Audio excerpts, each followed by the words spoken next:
Good afternoon, Suidlanders. How are you? We trust that you are well. This is Suidlanders Week in Review for Friday, the 9th of August, 2024. Once again, I'm going to apologize for the lighting quality and the picture quality and the sound quality, the slight echo. I have moved to a new home. I'm renting out my house in Van der Kloof, and I've moved to occupy a farmstead in the Eastern Cape, which is an ideal for me. I've always wanted to live on a farm, and I thought that it would never be possible. So I'm very happy here, but the move has been considerably more challenging than I expected it to be. Excuse me. I've bitten my tongue. And it's going to take a while to work through all of the challenges. This house hasn't been occupied for some years, and before that it wasn't terribly well maintained.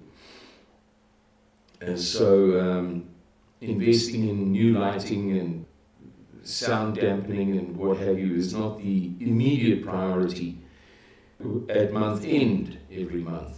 But we will get there. I'd like to dedicate this video to Oom John and Narina Meyer.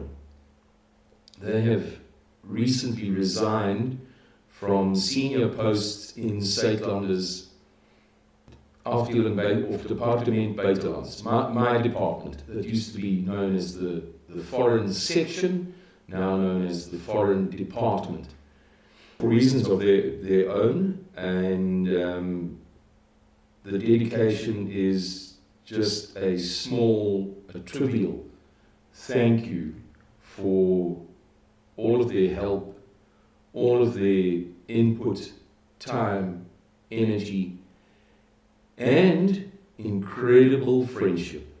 As always in these things, the men are the friends, you know.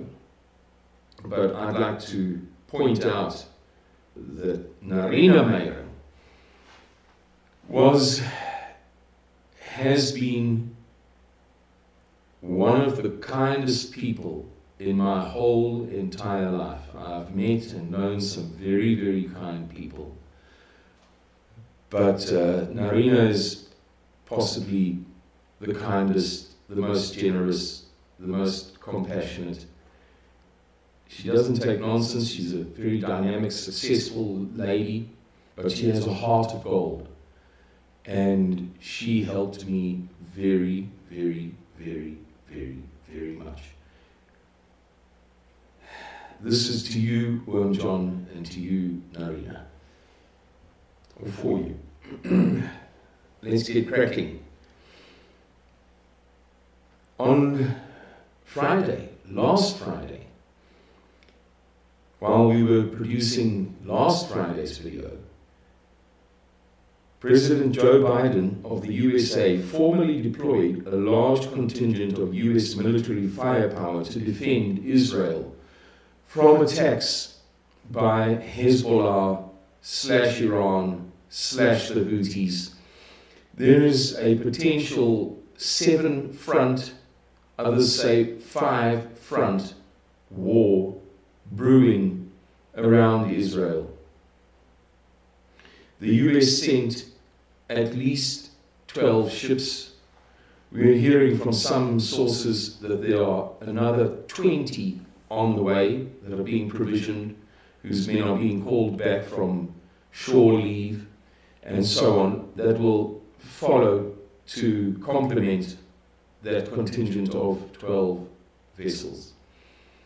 We're hearing that at least 20 F-22 Raptors, jet aircraft of the US Air Force, are in the vicinity. Perhaps they are on the ground in Israel.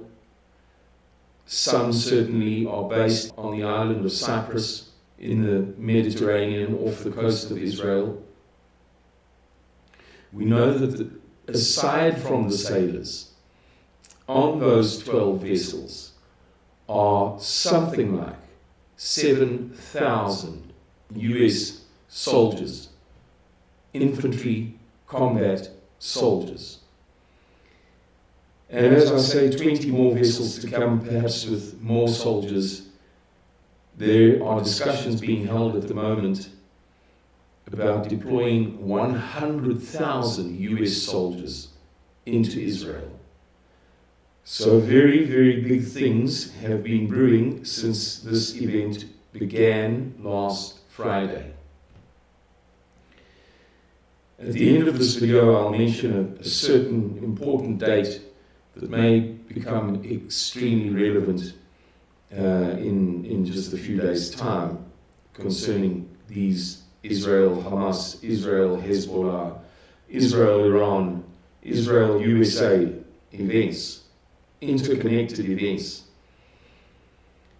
The other big event of last Friday was that the Dow Jones Industrial Average, it's a stock exchange, fell by 610 points, or approximately 1.5%. And it wasn't seen coming.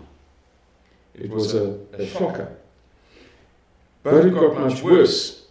On Monday, Japan's Nikkei 225 stock exchange lost over 12% of its market capitalization, meaning that the value of the companies in terms of their shares being traded, $100 for 100 shares or whatever, fell by over 12%. That led to, or didn't lead to, depending upon whose opinion you trust more, a separate event in the USA where US stock exchanges shares values lost a total, an aggregate of $4.5 trillion on the Monday. So we've gone from Friday, we skipped forward to, or through a series of events over the weekend to the Monday. It then turned out that Warren Buffett sold 50% of his company, that's Berkshire Hathaway, his investment company's shares in Apple, which totaled $150 billion. He sold 50%, $75 billion worth of those shares, and proceeded to park the money in cash. Now, some people are saying, no, he put it into bonds. Bonds are debt instruments. So when a company or a country, I beg your pardon, those are called sovereign bonds, treasury bonds, T-bills, T-notes, gilts in Great Britain. There are all sorts of names for the same thing. It's when a big entity or a country wants to raise capital, it issues bonds. It says, this is a 10-year bond, we want to raise 50 billion, and after 10 years we'll give you your money back, and between now and then we will pay you a small interest rate. They are regarded as one of the safest places to park your money, but they guarantee a loss of value of your money because the rate paid by the governments is very, very low. Now, some people are saying that Warren Buffett is not holding the money in cash in the bank, as it were. He's put the money into bonds. So there's a bit of a dispute or a debate about what it is. But it is generally, the phrase is being generally used by all observers, those who say that the phrase is technically incorrect, and those who say that the phrase is technically correct, are both using the phrase. So in the one case, using it lightly. They are saying that he's now sitting on $277 billion in, this phrase again, cash, which may be bonds, as we've already discussed. May actually be bonds, but he's sitting on $277 billion in cash. Their point is that Warren Buffett is recognizing that there's something so wrong with the American economy, or the American economy and the US financial system, perhaps all of one thing or a combination of environments in which he has lost confidence, that he'd rather keep that money to himself than entrust it to the stock market, where he's bound to do better. It's almost guaranteed the stock market should always outperform the interest that you can get from a bank or the interest that you can get on a bond. It should outperform those two environments very easily. But in his opinion, the risk is so great that it's better to have the money in his bank or in bonds.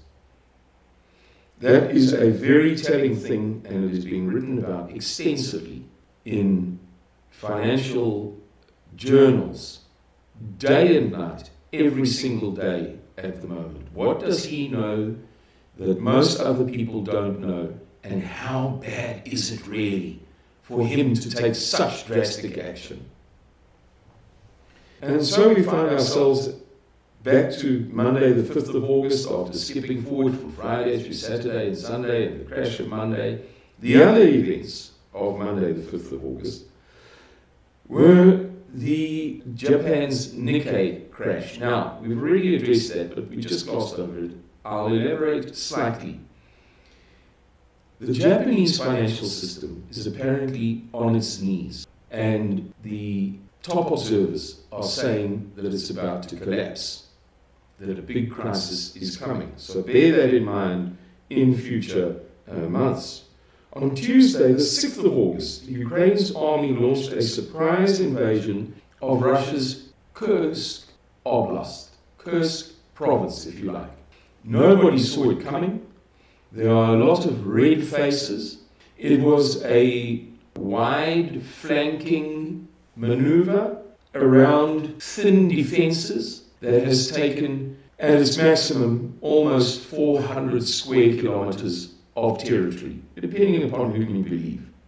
Vladimir Putin is livid with rage, and you can see it in one conversation that he held with his top guys.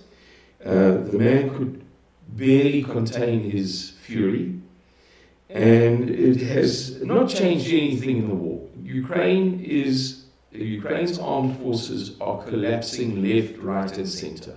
But it has certainly garnered a lot of attention, and the mainstream media are pretending that it's a great achievement that's going to have enormous significance, other than symbolic and propaganda significance. So that affair is still continuing, and we'll see how it ends up. Apparently Russia has recovered some of the territory, and it's bound to recover all of it. It's only a matter of time.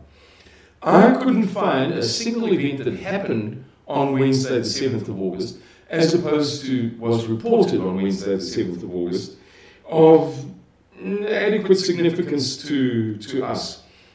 We have the Southport riots that were still ongoing 2 days ago, ripple effects, Israeli stuff, Hezbollah stuff, rockets being launched, but there are really continuations of things that we've discussed previously.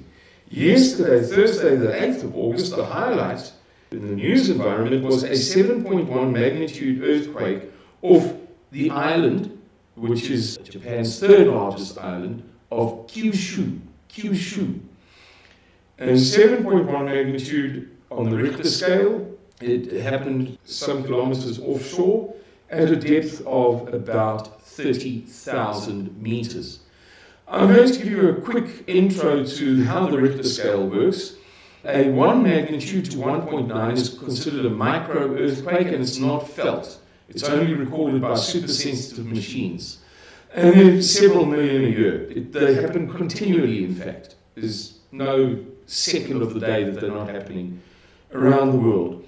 And 2 to 2.9 is considered a minor. It's called a minor earthquake. There are over 1 million a year. And most people, some people feel them, sensitive people, but most people don't even feel them. 3 to 3.9 is slight, felt by people, but no damage is caused. You may notice an indoor object shaking on a dining room table, for instance. That's about it. And they're over 100,000 a year, 4 to 4.9. A little bit worse, they're 10,000 to 15,000 a year, 5 to 5.9 are called moderate, 4.9 is called a light, 5 to 5.9, moderate.